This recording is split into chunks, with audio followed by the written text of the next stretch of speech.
Welcome back to Play the Game Central, and today I'm going to be showing you how to get the Awaken Gazebo achievement for Buried. Now this is the most difficult achievement out of all of the Buried ones to actually get. Well, it's less difficult and more just tedious and boring. The most difficult part about this achievement is getting through the ghost house without being hit.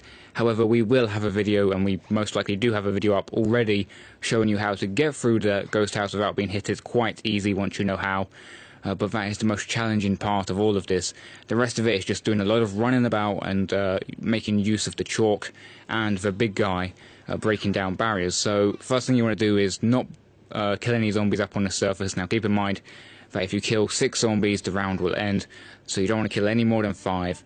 The reason we don't want to kill them up at the surface is because we want to get power-ups, and we want, if we get double points and we have a chalk and we draw that on the wall, you'll get double the points. So instead of getting 1,000 points for drawing chalk on the wall, you get 2,000 points, which is really, really helpful because you're going to need to buy yourself a gun, and you might want to open a door or two to make it a little bit easier on yourself. You'll also be buying booze, so if you mess one of those up, you can still do it. So first thing you want to do is, like I say, go down the slide, put the chalk on the wall, then you have to go round the tunnels behind the barn to drop down to where near the bank is. Now you can't use the bank or the gun box, you have to jump across into the gun shop, get chalk, and then start drawing chalk on as many places as you can. The second thing you're going to want to do is open the general store, or you can actually run around and drop into the general store, but I normally just open the front door because I'm so sick of running around doing all the chalk that I just open that door and have enough points anyway. If you do all of these steps effectively, you can actually get like a couple thousand more points than you actually need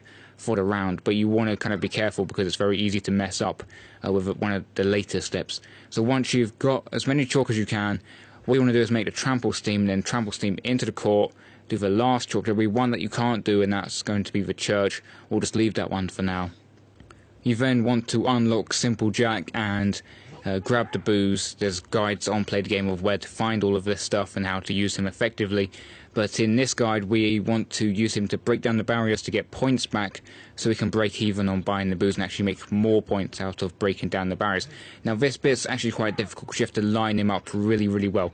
What you want to do is you want to get him as far away from the barrier that you want to break down, then give him the booze. He'll then run all the way to it, and when he hits it, it'll give you points, so you can get like 1,700 points for breaking down a barrier if you do it really far away, but at the same time it's also really easy to run him into a tree or something. So you've got to be quite careful and position him really carefully and try and not kill any zombies, because it happened to me a few times. I was trying to line him up and then the zombie got in the way and then he got killed, so be careful with that. So once you've done all of these steps, you should have more than enough points to open the door, have a PDW, and have 5,000 points. Then you want to go through the house very carefully. Like I say, there is a guide on Play the Game that shows you how to get through the house without getting hit. It's actually very simple.